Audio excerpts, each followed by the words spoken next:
Boa tarde a todos e a todas. Sejam bem-vindos à primeira semana do Patrimônio Histórico, Arquitetura Moderna em Isolamento.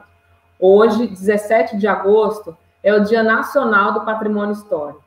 E em comemoração a esse dia, o RELU, Grupo de Representação do Lugar, idealizou e organizou essa semana, que inicia hoje e vai até quarta-feira, dia 19, com palestras sempre às 17 horas. Tá? A primeira semana do Patrimônio Histórico é uma atividade de extensão. E quem já se inscreveu deve ter percebido que o processo ocorre via o SIGA-A, que é o sistema que oficializa as ações e os eventos de extensão. Então, caso alguém que esteja nos assistindo ou que venha a nos assistir ainda não tenha realizado essa inscrição, por favor, faça pelo link que a gente vai disponibilizar no chat, tá? É muito importante essas inscrições para que a gente possa validar o evento de extensão e permitir que todo mundo receba os certificados de participação que serão emitidos via SIGA-A após o término do evento completo, tá? As inscrições estão abertas e vão até o dia 19 de agosto. Eu gostaria de agradecer ao RELU por estar aqui hoje, né, abrindo esse evento. Eu sou Manuela, atual coordenadora do curso de Arquitetura e Urbanismo da FAO, e responsável, junto com a professora Diana Helene e Juliana Oliveira, pelas transmissões no canal do YouTube da FAO. Tá? Para mim é um imenso prazer estar aqui hoje para ouvir e discutir acerca do patrimônio, né, que tem um valor inestimável para a nossa cultura e nossa identidade, seja local, regional ou nacional, e que a gente não pode perder essas oportunidades colocadas para discutir essa materialidade ou imaterialidade que nos constrói culturalmente.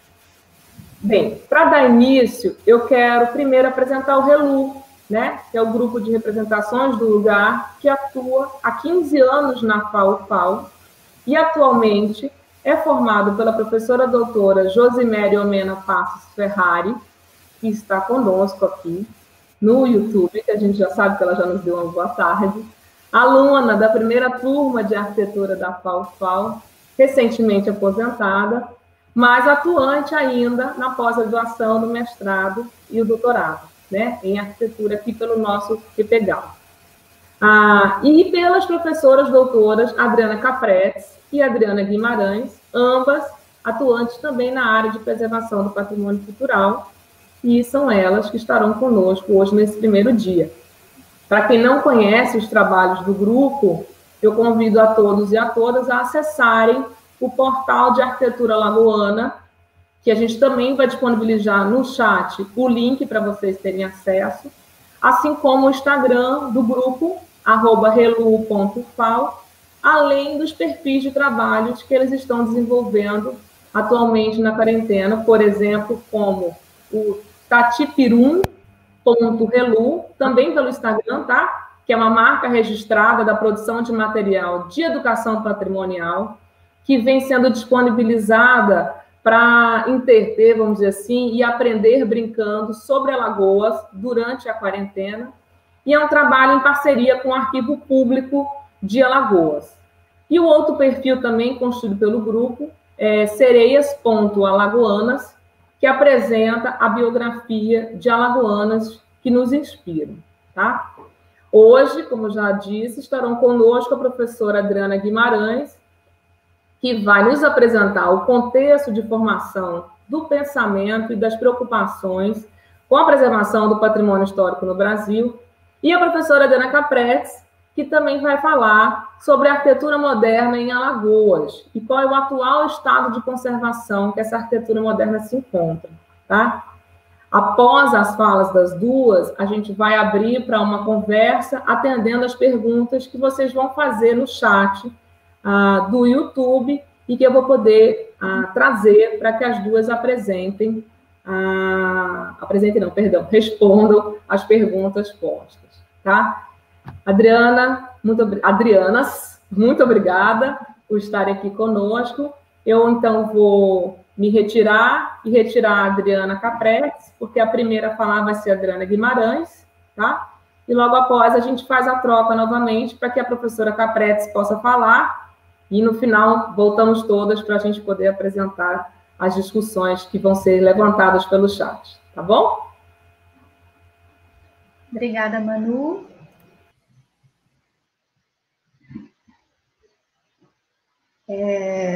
Boa tarde, bem-vindos a mais um encontro. Hoje nós vamos falar mais especificamente sobre o patrimônio, por conta da comemoração do Dia do Patrimônio Histórico. E antes de iniciar minha fala, eu queria só esclarecer, né, hoje, dia 17 de agosto, é o Dia do Patrimônio Histórico, por conta de uma homenagem ao Rodrigo Melo Franco de Andrade, que nasceu, então, no dia 17 de agosto, e durante a gestão do Gustavo Capanema, à frente do Ministério da Educação, que se deu entre 1934 e 1945, o Rodrigo, então, faz parte do grupo de artistas intelectuais modernistas e se tornou o maior responsável pela consolidação jurídica do tema patrimônio cultural no Brasil e pela criação do atual IPHAN, Instituto do Patrimônio Histórico e Artístico Nacional, que se deu em 1937.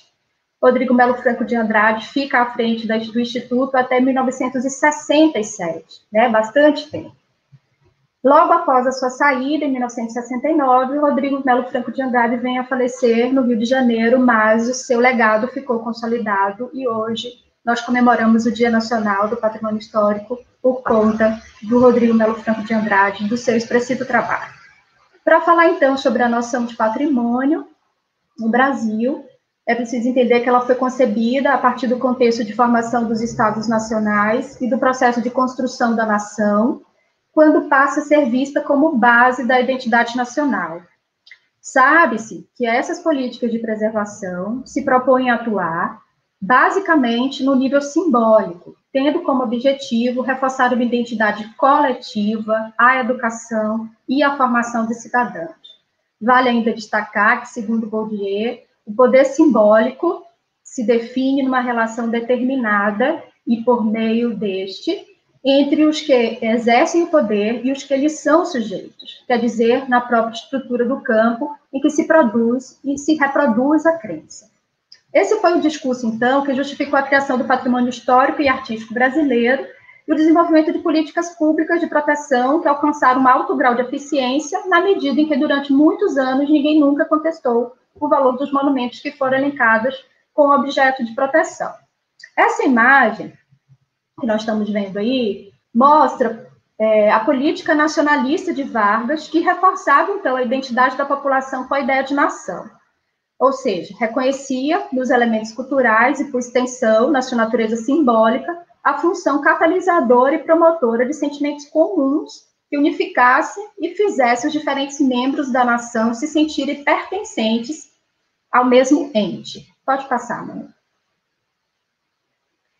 É importante também dizer que esse modelo de política preservacionista foi propagado a partir da Revolução Francesa, em 1789, que se dissemina e alcança o Brasil, que no início do século XX possui, portanto, um campo fértil para a institucionalização de um instrumento jurídico administrativo regulador do acervo patrimonial, pois o Estado Novo tinha como pretensão promover uma retomada do passado como estratégia à legitimidade do poder, que deveria ser amparado pelo princípio da criação dessa identidade nacional. Então, passado é visto como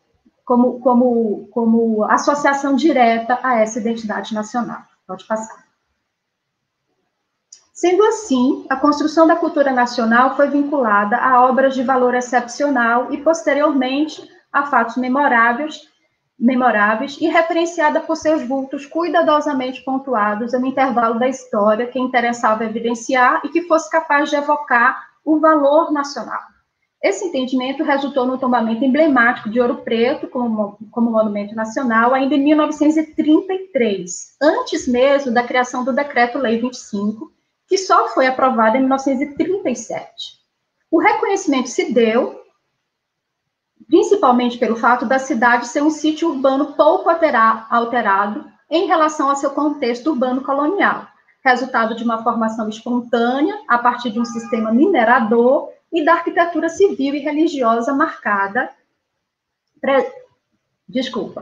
e a partir de um sistema minerador e da arquitetura civil e religiosa, que tinha presença marcada dos poderes religioso e governamental e fortes expressões artísticas, reforçando, através da materialidade, o sentimento de pertencimento. Pode passar.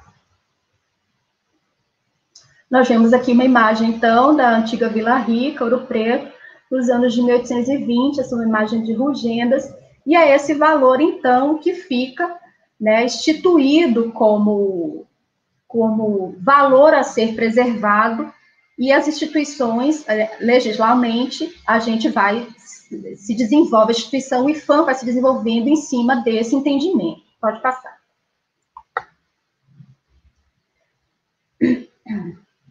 Esse decreto de tombamento de Ouro Preto, em 1930, ou seja, após a Revolução de 30, marca o início de uma nova política, com a decisão do Poder Público Nacional em instituir a cidade de Ouro Preto como monumento nacional, além da iniciativa em dedicar um capítulo inteiro à educação e à cultura na Constituição de 1934, que está anunciada aí na imagem que vocês estão vendo no Jornal do Recife.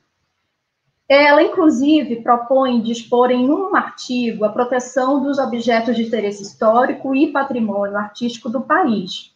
Então, eles pretendiam não só a Constituição de 1934 tratar desse tema, mas disponibilizar um artigo inteiro para falar sobre a questão. Em 1935, Gustavo Capanema, então ministro da Educação, julga pertinente empenhar maiores estudos para a criação de uma legislação própria, além da criação de um órgão específico e de museus destinados ao estudo e pesquisa. É nessa oportunidade que Mário de Andrade é convidado por Capanema para elaborar um anteprojeto que foi apresentado em 1936. Pode passar. O interesse de Mário de Andrade com o patrimônio nasce dos projetos de brasilidade idealizados pelos modernistas, como as viagens de descoberta do Brasil, que é o momento inaugural do modernismo. Ele, na verdade, faz mais de uma viagem. Essas viagens revelam um patrimônio, então, que o faz trabalhar, né, aprofundar-se no estudo do que hoje nós entendemos como patrimônio material. Nesse período, então, a cultura popular passa a interessar a nação, e Mário de Andrade, sem dúvida, a pessoa mais adequada para estar à frente dessa proposta. Sendo que, nesse período, a cultura popular era apreciada como folclore ou como etnografia, mas revela-se como uma estratégia para uma política de desenvolvimento eficaz e a serviço da sociedade. Além de Mário de Andrade, estão à frente das instituições públicas os intelectuais modernistas, como Lúcio Costa, Manuel Bandeira, Carlos Drummond de Andrade, Luiz Sá, entre outros, que colaboram com a institucionalização do patrimônio.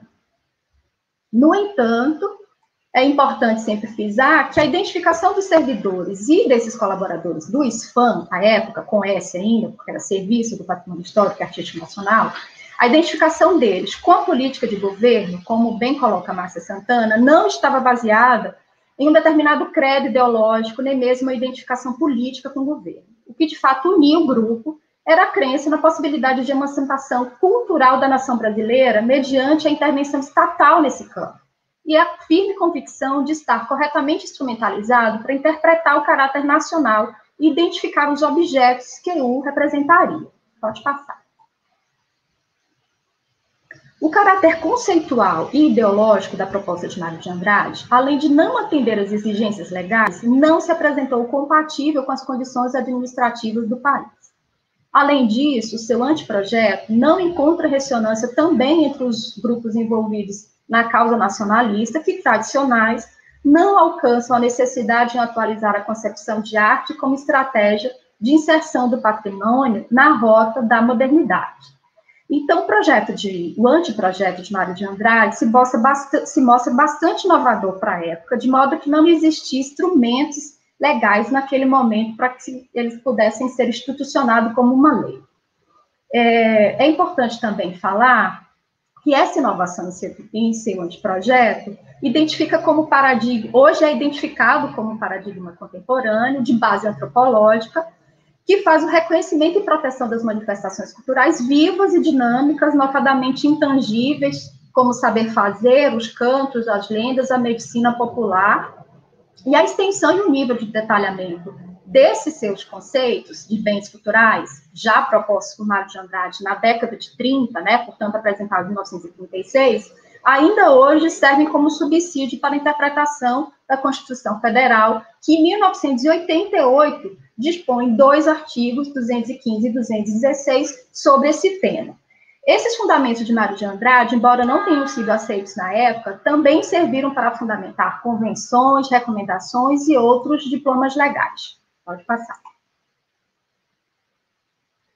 A decisão, então, pela seleção do que melhor representava o Estado Nacional não estava pautada pela opinião pública, mas pela lógica excludente e elitista que privilegia os monumentos identificados com a cultura dominante, que se aplicava a vários exemplares do patrimônio edificado, ontológicos da cultura portuguesa e notadamente associados ao barroco, considerado como estilo puro, original e autêntico. Nós temos aí a imagem, uma imagem antiga de Penedo, porque dentro dessa proposta, em Alagoas, o primeiro bem tombado é o convento Igreja de Santa Maria dos Anjos, que é tombado em 1942.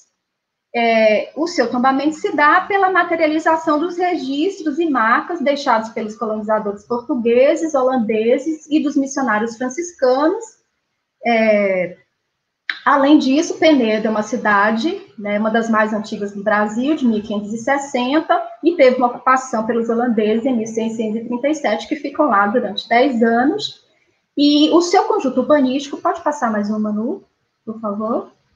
Contudo, o seu conjunto urbanístico, paisagístico e arquitetônico só foi tombado em 1986. Então, primeiro há o tombamento enquanto edificação isolada do convento e igreja, em 42, e depois, enquanto sítio histórico, só em 1986, o que mostra a mudança desse pensamento e a evolução, então, do IPHAN com relação a essa ampliação da noção de patrimônio. Pode passar.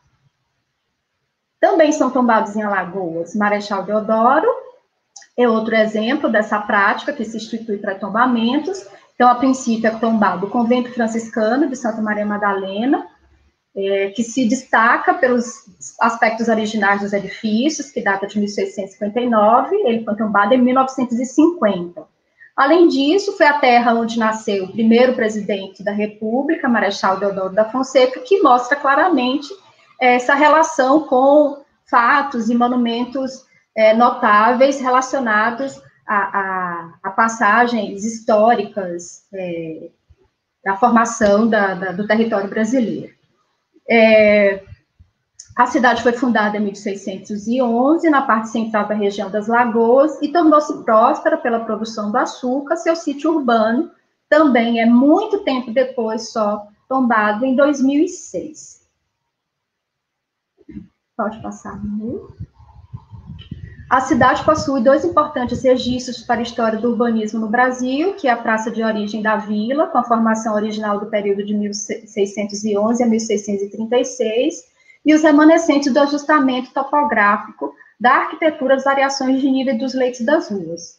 Várias de suas edificações religiosas se configuram como indicativos socioculturais das atividades que ali se desenvolveram ao longo dos anos, onde o casario e as edificações religiosas retratam a história da economia e das batalhas que ocorreram na região. Esse é um trecho do site do IPHAN, que fala sobre o tombamento de Marechal Deodoro, mas expõe a situação que atende à concepção de patrimônio ainda restrita à arte colonial religiosa, análoga à noção de monumento histórico que se tinha. Pode passar. Ainda em Alagoas, o IPHAN propõe o tombamento da antiga vila de Porto Calvo, que ao lado de Marechal Deodoro e Penedo formava a trilogia básica da formação do território alagoano. Pode passar. Piranhas, tombada em nível nacional em 2003, apenas. Pode passar, Manu. E a Serra da Barriga, que tem um tombamento em 1986, registrado no livro de tombo histórico e no livro de tombo arqueológico, etnográfico e paisagístico, pelo marco na luta dos escravos no Brasil, sem dúvida, e ele recebe, por conta das suas várias significações hoje, já atendendo a esse entendimento mais amplo sobre os processos para o reconhecimento e valorização do patrimônio histórico, na sua instância imaterial, recebe o título de Patrimônio Cultural do Mercosul em 2017. Pode passar. A gente percebe, então, que, embora não se tenha, se o anteprojeto de Mário de Andrade não foi adiante, a atualização das definições dele trazem uma marca que o caracteriza, inclusive, como mito fundador da prática preservacionista no Brasil, ainda que o seu projeto não tenha sido aprovado. E é frequente, portanto, a associação do seu nome à legislação em vigor, que é o Decreto-Lei número 25 de 1937, que, na verdade, tem muito pouco sobre a sua proposta em si. Mário, então, antecipa-se às formulações encontradas na Carta de Veneza, em 1964, ao considerar como bem cultural os pequenos artefatos, objetos considerados fetiches, como cerâmicas em geral, indumentária, e não necessariamente um bem monumental de aspecto grandioso, e ele também adianta-se, em muitas décadas, sobre a compreensão do patrimônio relacionado ao seu processo de criação e reconhecimento, e não à coisa em si. Uma discussão que só vem a se consolidar em 1989, em Paris, com a recomendação sobre a salvaguarda da cultura tradicional e popular feita pela Unesco. Então, nós podemos ver que esse seu pensamento de vanguarda, nesse caso, justificaria as dificuldades legais para se instituir o seu anteprojeto como lei. No entanto, mostram o quanto visionário Mário de Andrade era ainda na década de 30, final da década de 30. Pode passar. As primeiras décadas do século XX foram assim marcadas por uma mudança conceitual que se estende e atinge outros níveis de compreensão a partir do entendimento de que o homem é capaz de adquirir cultura em contraposição à herança cultural biologicamente determinada. A inserção do chamado patrimônio imaterial ou intangível redirecionou as discussões no âmbito do patrimônio cultural e da amplitude do seu conceito. Então, é fácil perceber a contribuição de Mário de Andrade para a amplitude dessa noção de patrimônio, e considero muito que as viagens que o Mário de Andrade faz, que ele chama de viagens de descoberta do Brasil, cuja primeira delas é iniciada em 1924, onde ele se depara com uma capacidade das tradições em evidenciar o que de fato representa a nação, e figura-se, portanto, como uma síntese da identidade nacional e brasileira. Então, para Mário de Andrade, já naquele momento, essa identidade, esse caráter nacional não estaria apenas evidenciada em sua materialidade. A viagem ao norte do país, ele faz em 1927, ele vem ao Nordeste entre dezembro de 1928 e fevereiro de 1929. Então, a partir desse entendimento, hoje se pergunta, não mais se pergunta como, né, conservar, mas esse questionamento já se deslocou do como conservar para o que conservar e para o porquê conservar. Pode passar. É nesse sentido, então, que nós vamos agora falar um pouco sobre essa arquitetura moderna em Alagoas, mas entendendo esse contexto nacional em que ela se insere, onde nós já temos, no início do século XX, uma mudança nessa noção de patrimônio que se amplia do material, e do material muito restrito às questões voltadas à religiosidade ou às implantações de fatos notáveis, e com as colaborações também do Mário de Andrade, se ampliam em outras instâncias. Era isso por hora. Eu passo a palavra, então, para a Manu. Muito obrigada. Obrigada a você, Adriana, pelas palavras, pela clareza com que apresentou, né, esse caminho que o patrimônio teve no nosso país. Eu queria aproveitar agora para registrar a presença da professora Aguilar, que está com a gente aqui assistindo a transmissão e que vai ser a nossa palestrante de quarta-feira, e passar a palavra à Adriana. Mas antes disso, eu só queria informar a todos que estão assistindo que, Se vocês receberam a confirmação pelo SIGA que a inscrição está feita, vocês estão inscritos. A coordenação do evento, posteriormente, vai fazer um sistema de acompanhamento de presença via e-mail, tá? Então, aguardem que em breve vocês receberão algum e-mail da coordenadora, que é a nossa professora Adriana Caprex, e ela vai conferir a presença de vocês por algum mecanismo que ainda vai ser identificado qual vai ser o melhor, tá bom?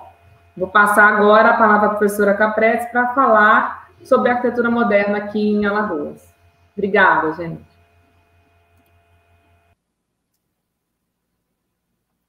Boa tarde a todos. Tá dando para me ouvir? Só queria testar isso. Tá tudo bem? Que de repente ficou um pouco silencioso aqui para mim. Pronto. Ok. Então, boa tarde a todos. Eu gostaria de falar que a cidade, ela está em constante mudança, né? Então, a gente não pode considerar o patrimônio nunca como uma coisa congelada no tempo. E quando a gente fala de um patrimônio que é do século passado, né, retrasado, século XIX, século XVIII, é muito fácil das pessoas reconhecerem visualmente, qualquer pessoa leiga, eu estou falando, né, que não seja estudante ou arquiteto ou dessa área. E a arquitetura moderna, né, como eu sei que tem pessoas que estão assistindo que não são da área de arquitetura, ela é muito mais difícil de ser reconhecida e, consequentemente, muito mais difícil de ser preservada, né? Não tem quem a defenda. E a cidade, ela, como eu disse, ela está em constante mudança e a arquitetura moderna já presumiu uma mudança, um impacto em relação ao que se teve antes. Então, assim, tem uma dificuldade já de se entender a arquitetura moderna, ela tem contradições, ela carrega uma contradição, porque se ela rompia com tudo que era antigo, e agora que ela ficou antiga? Né? Ou será que ela ficou antiga? Né? Isso, inclusive, é tema de pauta das reuniões de amanhã e de sexta-feira, porque eu defendo, né, e vários arquitetos hoje tá tendo uma redescoberta dessa arquitetura moderna, e no Brasil, inclusive, ela tem, assim, características incríveis que pressupunha sustentabilidade, né, ventilação, iluminação natural, e que são muito atuais, né, e de velha ela não tem nada.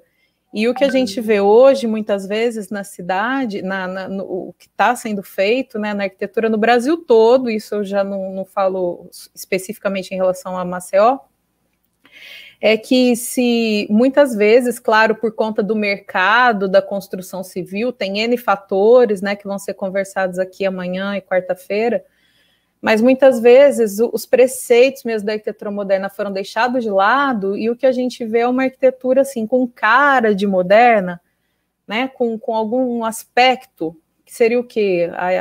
A extinção do telhado, a presença do vidro, né, e o que a gente vê também são muitos arquitetos atuantes, assim, odiando a arquitetura moderna, vendo ela como uma vilã, né? A arquitetura moderna veio para trazer vidro, né? E o vidro é horrível para o Brasil, né? Logicamente, se colocar um vidro no lugar errado, sem proteção, vira uma estufa, vai gastar com energia elétrica para resfriar aquele ambiente e tudo mais.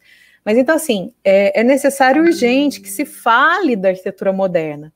Então, eu estou aqui hoje, mas é para explicar algumas coisas, para a gente entender que a arquitetura moderna, primeiro, ela precisa ser entendida e reconhecida pelas pessoas, para que as pessoas entendam a importância dela, para então pensar em preservar. E a outra coisa que eu queria chamar a atenção, eu preparei uma sequência de imagens, né, para vocês perceberem, é que a cidade como, dá até para comparar ela a um palimpsesto, né, que é aquele papel que se escrevia por cima, né, os artistas antigos. Então, a cidade é assim, ela está em constante construção, desconstrução, reconstrução, né, e congelar ela em algum tempo é impossível. Eu sempre faço analogia com o corpo humano, né, nas minhas aulas. Eu falo, imagina, pegar uma pessoa de 42 anos como eu, né, encher minha cara de botox, esticar, eu posso até ficar com a cara lisa e bonita como alguém de 18, bonita não, porque não vem ao caso a questão de beleza, né, mas posso ficar com uma aparência de 18 anos, mas outras coisas vão denunciar a minha idade e fica essas contradições. A arquitetura, a mesma coisa, né? Então, vamos lá. Eu queria passar a primeira imagem. Essa sequência de imagens mostra o primeiro prédio moderno que o Lúcio Costa construiu no Rio de Janeiro. Eu estava num city tour com arquitetos, isso foi em 2009, num congresso chamado Docomomo, que é Documentação e Conservação do Movimento Moderno. E o Docomomo, ele faz uns city tours, né, só de arquitetos, foi muito interessante, e a gente foi fazer pelo centro do Rio de Janeiro, porque era lá que estava acontecendo.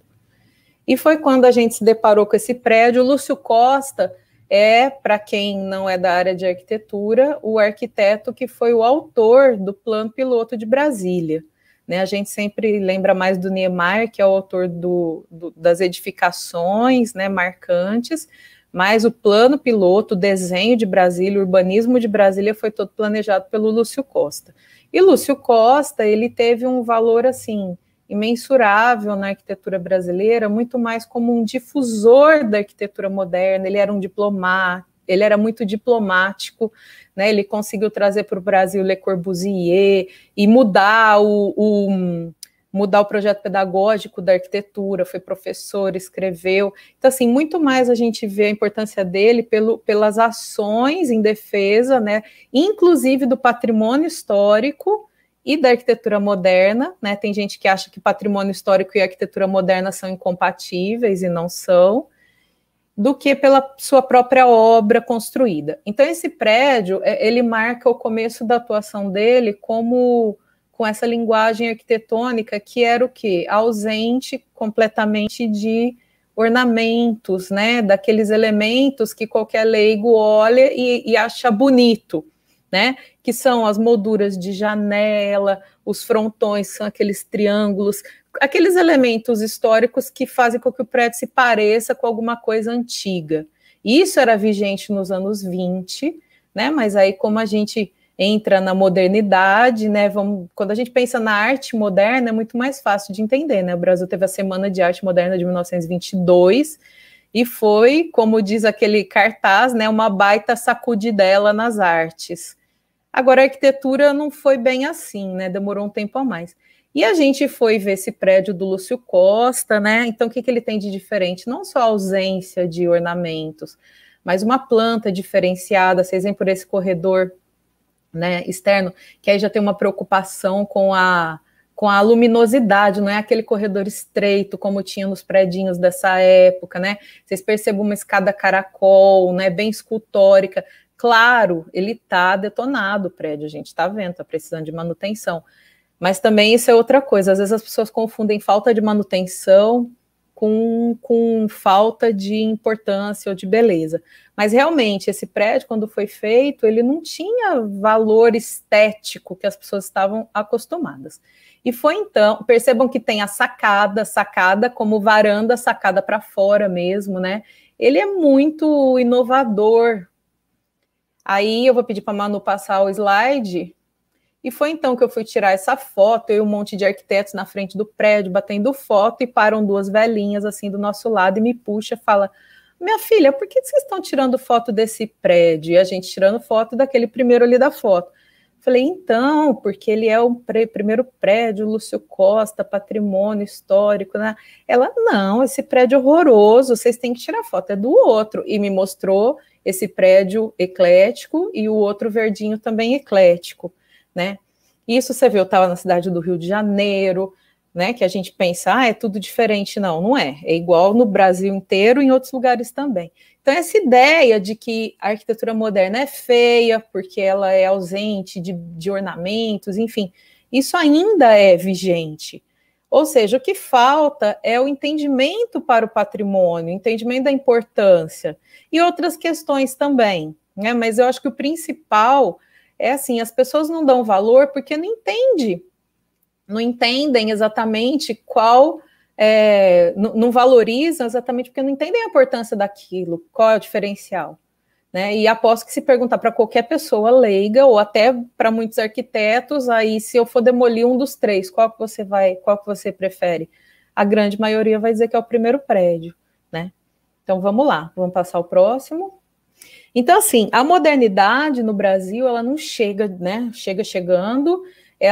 A gente teve a semana de 22, né? Nas artes, já tinha arquitetos questionando, né? Artistas questionando a arte acadêmica, o ensino acadêmico, mas a gente vê que no mundo também não foi uma adesão de uma vez, né? O pós-guerra, claro que foi um ambiente socioeconômico que favoreceu, mas também em alguns países não foi igual em todos os lugares, nem mesmo na Europa. E se a gente pensar na França, né, a França teve uma reação à arquitetura moderna, tanto que fez a exposição de artes decorativas em 1925, esse cartaz aí embaixo que vocês estão vendo, né, Paris, 1925, Exposição Internacional de Artes Decorativas, daí vem o nome Art Deco. O que é o Art Deco?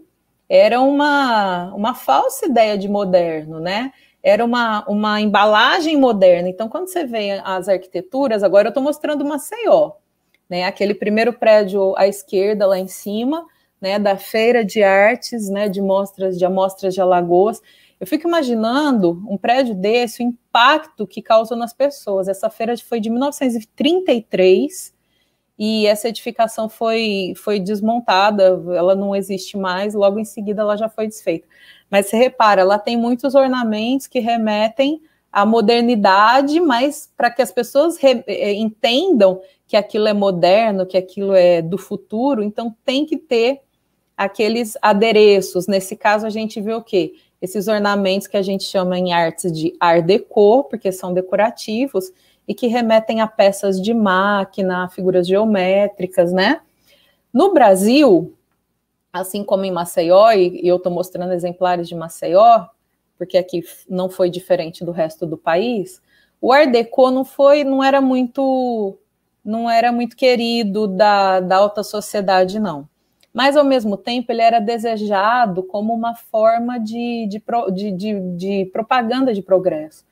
Então, o Art Deco foi muito usado para os prédios públicos, né? Então, a gente está vendo ali à direita, a foto da direita, o prédio da Segurança Pública, lá no centro da cidade, ainda existe, está desse jeitinho, né? Muitos cinemas a gente vai ver pelo Brasil inteiro, e Maceió não foi diferente. Então, cinemas eram os shoppings daquela época, era onde as pessoas se encontravam, né? Isso vale para anos 20, para anos 30, para anos 40, aqui em Maceió. Né? Então, ali a gente vê o Cine Lux, e à direita, lá embaixo, o prédio da Departamento de Viação e Obras, que ainda está desse jeitinho lá no centro. Tá? Então, eles não são modernos, eles são ainda Art Deco, está ali no meio do caminho, né? Entre buscando uma modernidade, mas ainda com elementos decorativos, para não causar aquele impacto de uma vez. Pode passar. E, se vocês perceberem as duas fotos de cima, né, as duas fotos que estão em preto e branco, o impacto que o Art Deco também já causava na paisagem, né? A foto da esquerda mostra o Cine Art lá no centro. Olha o Art Deco, o quanto ele é diferente do eclético, né, da vizinhança. E à direita, a gente está na Praça Montepio dos Artistas, lá no centro, né? Vocês veem bem no cantinho o prédio que era da antiga Faculdade de Direito de Alagoas, hoje é o prédio da OAB, né, a Ordem dos Advogados do Brasil, e ele também é bastante impactante, embora não em escala, né, mas em visual, né, em ornamentos, em relação ao que a gente vê do lado, né, o prédio do Montepio dos Artistas, que tem, né, uma predominância neogótica, que é a arquitetura que as pessoas estavam acostumadas. Então, assim, a gente não vai ver muito esse moderno, que não era moderno ainda, né, que está ali querendo ser moderno com ornamentos, a gente não vai ver quase no Brasil ele aplicado em casas, e sim mais em prédios públicos. Maceió, a gente tem algumas exceções, não sei nem se eu posso dizer algumas ou se eu diria só essa, né? Que é essa casa que fica lá no final da Fernandes Lima, né? Perto da Praça do Centenário já. E essa casa, ela já tem ela já é um proto-moderno, né? Porque um proto-moderno nem usa mais essa nomenclatura, mas ela já não tem mais os ornamentos, ela tem uma volumetria bem definida, né? Que já está nesse caminho para a modernidade. Mas não é o comum, a gente vê o moderno em nas casas das pessoas, mas era nos prédios públicos. Pode passar? Então, como eu disse, essa mudança de estilo, de visual, já não era novidade, né? Se a gente olhar essa paisagem, a foto de cima, né? Eu tô ali, o prédio mais alto atrás é o prédio da estação, tá? Da estação ferroviária, que ainda tem lá perto da Praça dos Palmares.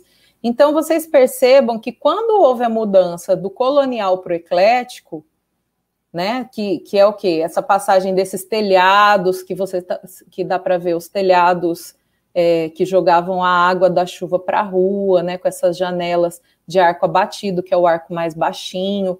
Essas casas já eram bastante diferentes daquelas ecléticas, né, que são aquelas que já não tem mais o telhado jogando água para a rua, os telhados foram cortados, até porque vem a legislação, né, falando sobre essas questões, né, que eram os códigos de posturas, não era ainda código de obra, mas já obrigava que as pessoas cortassem, né, o telhado, subisse a platibanda, aí a platibanda acabava ficando com aqueles ornamentos. Então, assim, essa paisagem em transformação, aliás, a paisagem está sempre em transformação, né? Do colonial passando para o eclético, na foto de cima. Na primeira foto à esquerda, a gente vê isso acontecendo também, né? A casa maior que a gente vê em primeiro plano, ela ainda é colonial. Essa foto é do começo do século XX em Maceió, 1900 e pouquinho, né? E a gente já vê a terceira, quarta edificação com uma platibanda bem alta, né, ela transformada em eclética. Algumas foram transformadas, algumas foram construídas, né, demoliam-se as anteriores. E a última, né, já é a sequência de fachadas que é modernizada como? Muda só a fachada e transforma em moderna, que era esse Art Deco. Fazia o quê? Tirava os ornamentos ecléticos e substituíam-se pelos Art Deco, que são essas formas retas, né? Mas, assim, a planta da casa quase não havia alteração. Pode passar, por favor? Então, como eu disse, nesse período de começo de modernização em Maceió, as elites não aderiram a esse Art Deco, porque ele era visto como feio, esquisito, isso não só em Maceió, né, em todo lugar. E a gente vai ver, por exemplo, a primeira foto em preto e branco é a Fernandes Lima. Né? A Fernandes Lima, nos anos ainda 50, 60, pelo Fusca ali, né? 60, ainda era desse jeito, né? Não estava nem asfaltada, aí ela vai ser asfaltada primeiro até o Cepa, né? E depois vai por trechos. Mas percebam que já tem um casarão ali, 2 casarões dá para ver, em estilo neocolonial. Aí só atenção que o neocolonial não é o colonial, mas foi a ideia de modernidade que se vendeu no começo, né, no Brasil, como se fosse tentaram acertar no moderno e mirou no moderno, mas acertou, foi no colonial de novo. Essa revista que está aberta no centro, fala assim, a nossa arquitetura do futuro, é uma revista de Maceió, uma revista estilo Casa Cláudia, Arquitetura e Construção, né, que mostrava um projeto moderno. O que era visto como moderno? O neocolonial, que era o quê? Todos esses casarões que vocês estão vendo são em estilo neocolonial. Né? E aí a gente vai ver 2 que são da Fernandes Lima, a terceira foto à direita lá em cima, inclusive hoje ela é uma unidade especial de preservação, né? Ou seja, ela está fora de uma ZEP, de uma zona especial de preservação. Então, ela isoladamente, ela tem uma proteção, né, no plano diretor. A foto em verdinho ali à esquerda, no meio também, que é uma escola de enfermagem, né? E o neocolonial fazia uma volta ao colonial, perceba, é sempre a história cíclica, né? Então, a gente para e pensa de moderno, isso não tem nada, né? Era nada mais que um ecletismo de novo, só que em vez de copiar a coluna grega, Renascimento, copia o quê? O colonial de novo, né? E esses chalés suíços, na verdade, valia copiar o colonial de qualquer lugar, né? Porque eu sempre falo, em aula eu mostro isso e falo, bom, né, que justifica esses telhados, né, para escorrer a neve quando neve em Maceió? Não, né? Então esses chalés valia o quê? É fazer uma arquitetura excêntrica que lembrasse, né, a Europa. Então isso foi visto como moderno por um tempo, e a gente vê essas casas sendo construídas até os anos 50, 60, e se bobear até os anos 70, isso perdurou em Maceió. Então a gente vê mais esses casarões, né, já com recuos frontais, laterais. A gente tem no meio, no centro do slide, a casa de Jorge de Lima, né, lá na Praça Sinimbu, foi onde ele morou. À direita, o prédio onde hoje funciona a CEUNI, a edificação era uma casa também, ela também é UEP. Na verdade, aqui a gente tem 1, 2, 3, 4 UEPs, 5 UEPs, né, que são as duas da Fernandes Lima, a CEUNI, a edificação à esquerda, totalmente, essa amarela, a casa do Aloysio Azevedo, fica no começo do Farol, bem no comecinho, na parte antiga, subindo a ladeira da Catedral, aquela parte do Farol mais antigo. Depois a gente vê a Faculdade de Medicina, né, da UFAL, lá no Prado, na Praça do Prado. E ali, à direita, embaixo, é uma casa lá na Pitanguinha, de uma família de origem portuguesa, né? E, inclusive, é da família de ex-professores da arquitetura daqui, da família Loureiro. Então, vocês percebam, esse foi construído, né, pelo pai do professor Loureiro, né, na época, e era o que era vigente nos anos 40, então esse neocolonial. Então, com volta dos telhados, volta do arco abatido, a presença de esculturas que eram trazidas de Portugal, né, então elementos do nosso colonial eram vistos como moderno. Tem uma dificuldade também muito grande de preservação dessas edificações, são pouquíssimos exemplares que restam íntegros em Maceió ainda, porque grande parte desses exemplares eles estão no Farol, né? Se a gente pegar a parte antiga do Farol, em torno da Praça Centenário ainda tem algumas casas, e o começo da Fernandes Lima, praticamente só essas duas UEP que a gente está vendo. Essa casa laranja que eu mostrei embaixo fica na Pitanguinha, então é onde teve muitas dessas edificações. Como elas pegam terrenos muito grandes, e nesse eixo de crescimento, né, do começo da Fernandes Lima, eles foram muito visados nos anos 70, 80 e 90 pelo mercado imobiliário, e a maioria já foi demolida e transformada em prédios comerciais, né? A gente via também muitas dessas edificações em toda a orla da Ponta Verde, Jatiuca, onde hoje não resta quase nada, né? Porque, de novo, pelo tamanho dos terrenos, a maioria já virou prédio, né? Então, assim, isso foi visto também como modernidade, mas ainda tem uma facilidade de preservação, porque as pessoas olham, eu acho muito bonitas, mesmo que elas não se pareçam, né, com a associação comercial, com o teatro lá no centro, né, o Teatro Deodoro, mas para o leigo ela tem cara de antiga, né? Pode passar. Manu, por favor. Isso. Aí a gente vê a modernidade de verdade como arquitetura moderna chegando em Maceió. E eu já vou mostrar os exemplares e falando do problema deles, né?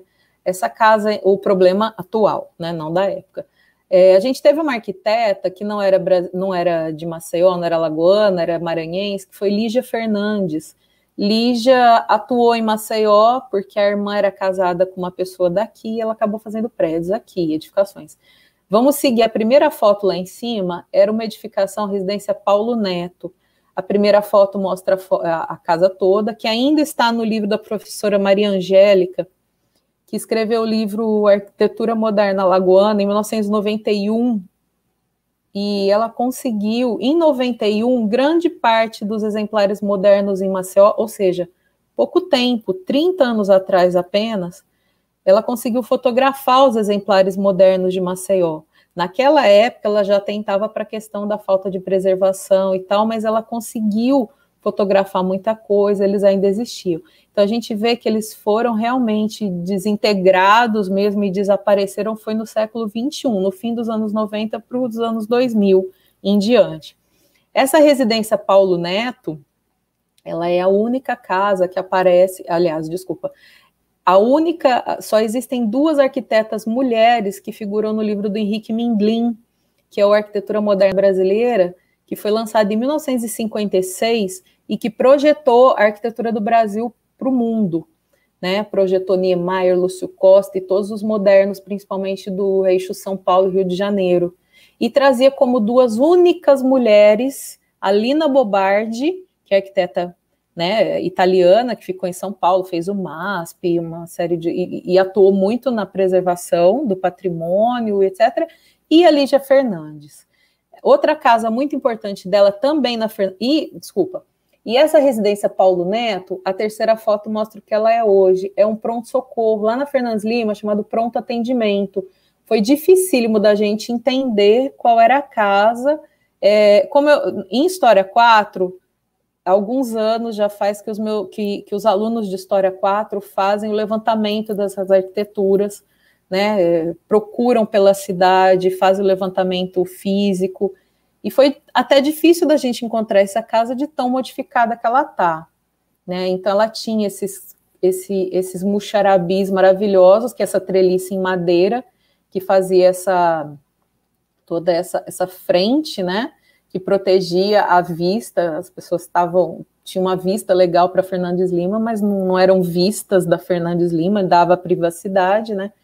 Fora a questão do muxarabi como um protetor também do sol, né? Porque vinha atrás desse muxarabi de madeira, essa treliça, vinham as grandes portas de vidro, né?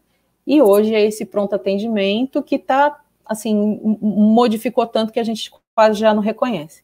Outra edificação da Lígia Fernandes é a residência Paulo Neto, que na primeira foto em preto e branco é a foto que está no livro da professora Angélica também, foi feita em 91, e essa foto do meio foi há uns 10 anos, quando o Relu fez o primeiro encontro da ZUEP, a gente fez esse levantamento fotográfico, e a terceira foto mostra essa edificação na atualidade, ou seja, também já está tão modificada que a gente já não reconhece mais como patrimônio. E ela é uma UEP, ou seja, é uma unidade especial de preservação, e a gente até questiona até que ponto vale a pena que ela seja, que se defenda essa preservação se ela já está tão modificada, né? Inclusive o grupo Relu vai fazer um encontro da ZUEP em breve, a gente está organizando, provavelmente esse encontro vai ser online, a menos que tenha a vacina, né? Antes disso, infelizmente, a gente teve que adiar esse encontro que era para ter ocorrido em maio, onde a gente vai chamar a população a participar, justamente para ouvir da população o que elas reconhecem como patrimônio, né? Porque como já foi falado em lives anteriores, a Ana Tereza falou semana passada, a Adriana, o reconhecimento da população é muito importante para a preservação do patrimônio. De que adianta você ter um patrimônio, né, tão importante para um grupo apenas? No caso, um grupo de arquitetos que defendem essa arquitetura, né? Ainda se ela tivesse íntegra, e aí vem outra questão, né? A população não tem educação para o patrimônio. Ela não vê importância em se preservar aquilo, que ela não entende a importância daquilo. Qual foi a inovação de fato? A terceira casa embaixo é a residência Afonso Lucena. A primeira foto foi feita pelo Relu nos anos de 2009. Ela é maravilhosa, ela fica no entorno, ela fica no farol, no começo, mais ou menos na altura do Palato, sabem, o supermercado Palato da Fernandes Lima, só que para dentro do bairro, no lado oposto ao Palato. E essa casa foi projetada pelo Ivo Lira, o Ivo Lira não era arquiteto de formação, ele era projetista, mas ele tem obras importantíssimas em Maceió, e com esse painel maravilhoso do Abelardo da Hora, e que atualmente a terceira foto mostra, é um terreno baldio, né? Ela foi demolida e alguém preservou o painel de azulejos, né? A gente não sabe quem foi, mas alguém tomou cuidado, pelo menos, de guardar o painel, mas ele está lá no tempo, pelo menos o terreno ele tá fechado, né? Ele não dá para ver, mas ele está com um portãozinho. Mas é mais uma UEP que também não existe mais, infelizmente. Pode passar, por favor? E o edifício Breda é outro exemplo, né? Ele na época, ele foi visto, ele sempre foi entendido como símbolo de modernidade em Maceió. Né, o Breda, como vocês veem essa foto da aluna Thalita Fernandes, ela fez para minha disciplina, a última foto ela subiu, né, até a cobertura e fez. Ele tem uma ventilação e uma iluminação incrível pela implantação dele. Ele foi símbolo de modernidade. Ter um escritório no Breda era chique demais, né? E também muito ventilado, muito legal. E hoje é visto, como será que ele é visto, né, pelas pessoas? Muito mais, então, não por ser moderno, mas pelo estado de conservação dele. Pode passar, por favor? Né, e o que dizer de Zélia Maia Nobre? Né? Zélia Maia Nobre, eu vou até fazer um parênteses aqui, olha só, essa foto de baixo grande é o edifício, é o Parque Hotel, né, o edifício do hotel, né, Parque Hotel, lá na Praça da Catedral, na Praça Dom Pedro, em Maceió, e a gente consegue ver o impacto que foi na paisagem quando ela fez. Não aquele impacto negativo, né? O impacto que fere o gabarito de altura de forma nenhuma, ela respeita o gabarito de altura, as aberturas, mas é um impacto visual de ser uma edificação de outro período.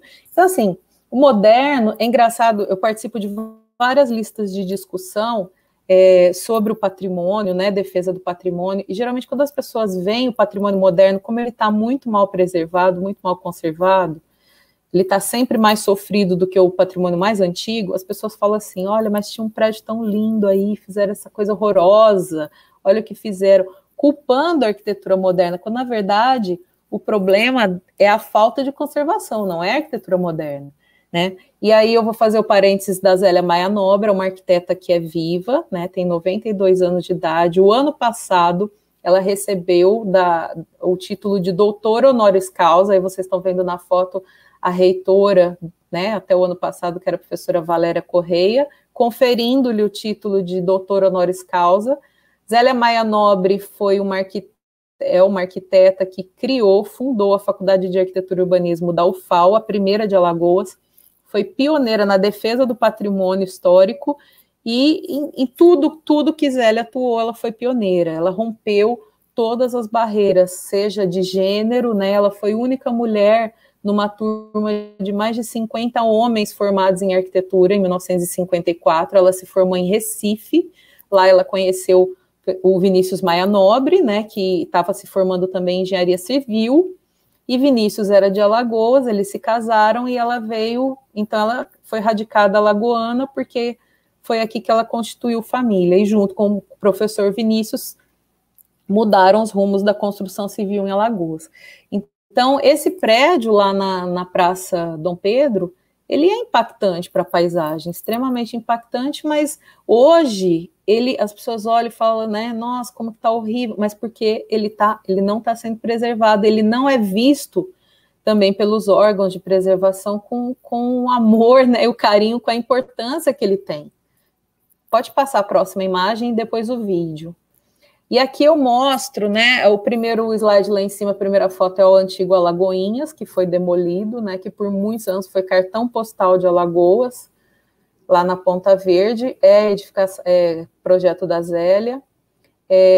A casa à direita, eu acho das mais lindas que eu já vi em Maceió, é a casa de morada da Zélia Maia Nobre. Essa casa ainda existe, ela não foi demolida ainda, mas ela está em estado, assim, sem a menor condição, né? Ela só tem as paredes externas.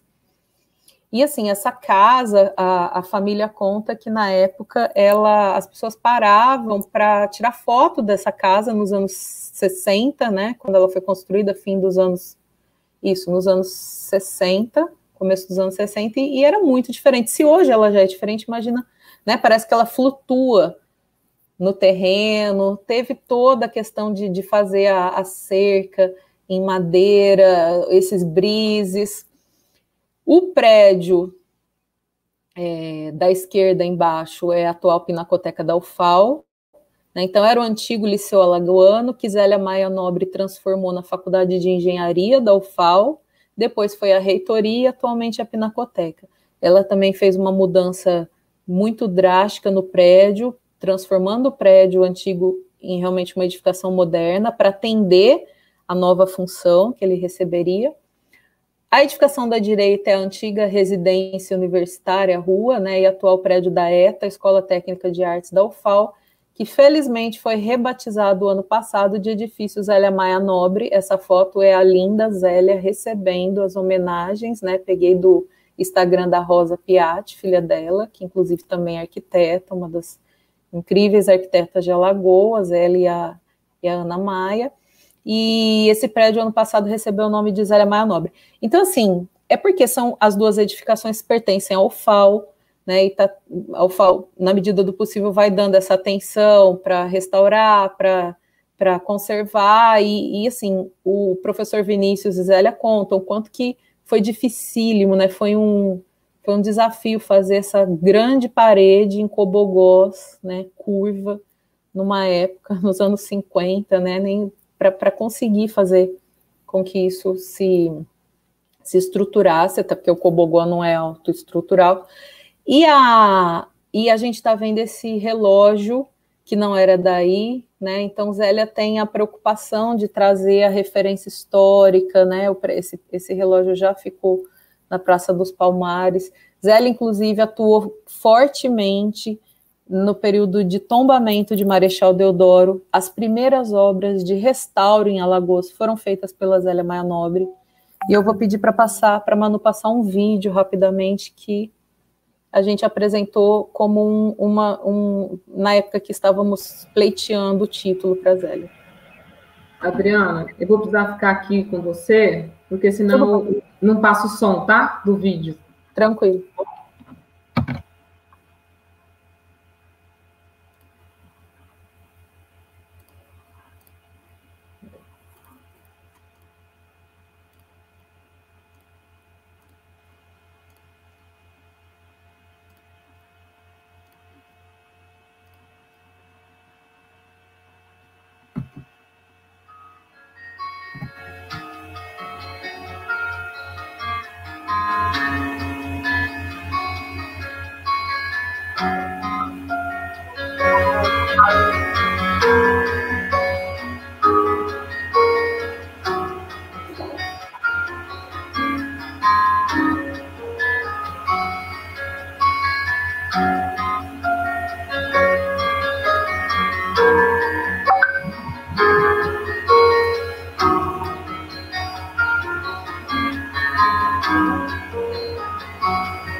Vão fazer 68 anos, agora próximo de fevereiro, da minha visão mais bonita do mundo, que foi conhecer essa moça aqui. No dia 16 de fevereiro, e como todos sabem, aqui na casa, é o meu aniversário. E é um dia feliz para mim, porque no meu aniversário eu conheci Zélia, prestando vestibular no curso de arquitetura da Escola de Belas Artes da Universidade do Recife. Então, nesse dia foi um dia, para mim, de muita sorte, porque conheci a pessoa que eu amei à primeira vista.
nasci, que achava que realmente preenchia o meu dia, minha vida, meus colegas, meus professores.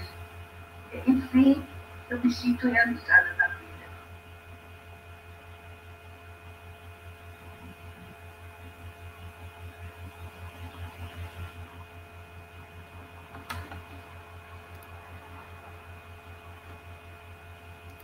Bom, então, tá ouvindo?